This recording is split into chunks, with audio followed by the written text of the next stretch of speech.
This week, I had the opportunity to speak with Stacie Capone and Downie about a number of topics, and I'll be spreading our conversation across a few episodes. But before I get to the first segment, I just wanted to let you take a look at this less than 1 minute piece about who they are and what they do.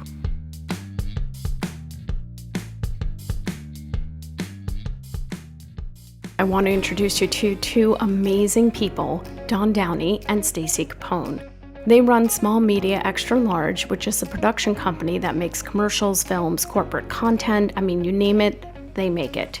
They both work as producers, and Dawn is also a writer and director, and Stacie is a wonderful actor. She's actually been in a couple of films of mine, so I know firsthand. And I also know they're great people to work for, because I've worked for them as an editor. But that's not why I'm bringing them on the show. I'm bringing them on because what's most impressive about them is that they run their own business while continuing to thrive as artists. They really are a prime example of being able to use your artistic skills to earn a living without giving up on your dreams and earning a living doing your dreams as well. I believe that everyone can learn a lot from how they figured out how to balance it all.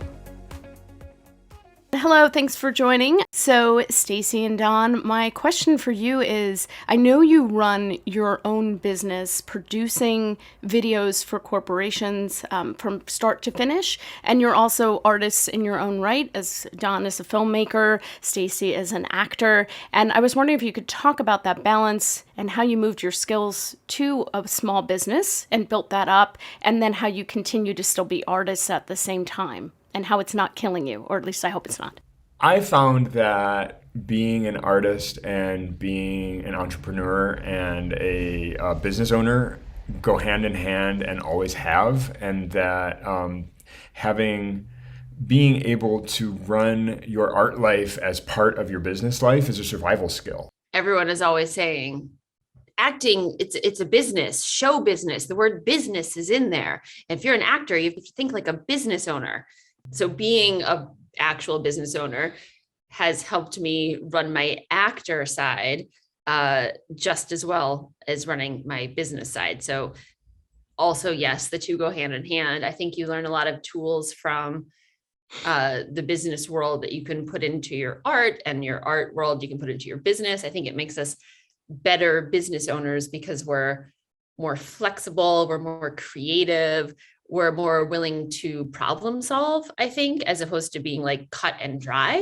I started out in New York as an actor and director for theater. I was not able to immediately make a living, or ever, in fact, really make a living as an actor and director in theater.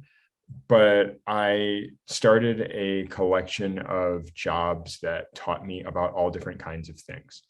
And I have a ridiculous resume of like weird, odd jobs.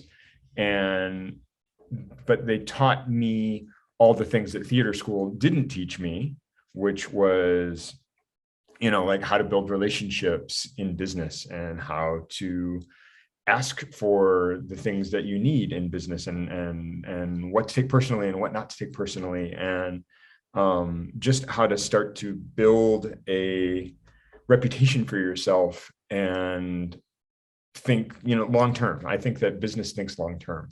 All of those are incredibly valuable skills to bring back and apply to your art life. And I think one of the great things about I didn't study film, I studied theater. But one of the great things about studying as an actor is that you learn quickly that when, as an actor, someone asks you if you can do something, you say yes, and then you figure out how to do it, which I think is also a very valuable entrepreneurial mindset. And no, it's probably not a good idea to suddenly do surgery on somebody if you don't know how to do it. But it really has served me very well as I transitioned over to become a filmmaker, to, rather than wait for permission to do something, which I think is a lot of how the film industry is set up, is that you're waiting for permission to wipe the dust off the lens. You're waiting for permission to touch the camera. You're waiting for permission to say that, yes, I'm a director. Is that you come out and you say, yes, I'm that thing. And then you get honest with yourself about what you know and what you don't know. And you figure that stuff out, and then you do it, and then you try it, and then you build that body of work and that reputation. That's really interesting that you said all of that, because I have a similar background, right? I have a theater degree. I was going to direct the living theater version of Chekhov, which obviously is a big capitalist, money making business right there, right now. So yeah.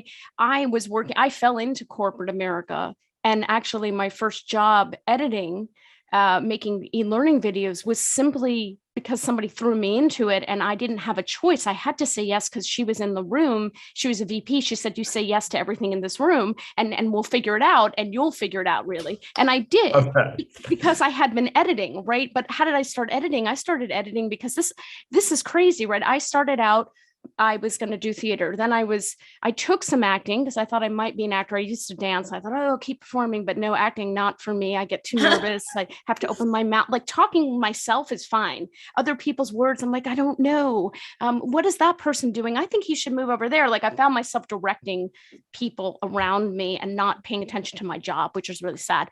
But I found all these actors that weren't working and all wanted to be in film. So I thought, well, I'm just going to make a movie. And I knew it was going to be, not so great, but I just got a camera because you could get a cheap video camera, and I just went out and made a film and then watched somebody edit. And I was telling him where all the pieces need to go. I think that just comes from a dance world and having a rhythm, timing, and stuff built in your brain. And then he was like, why don't you just edit yourself? And he wasn't being rude. He was just like, why are you paying me?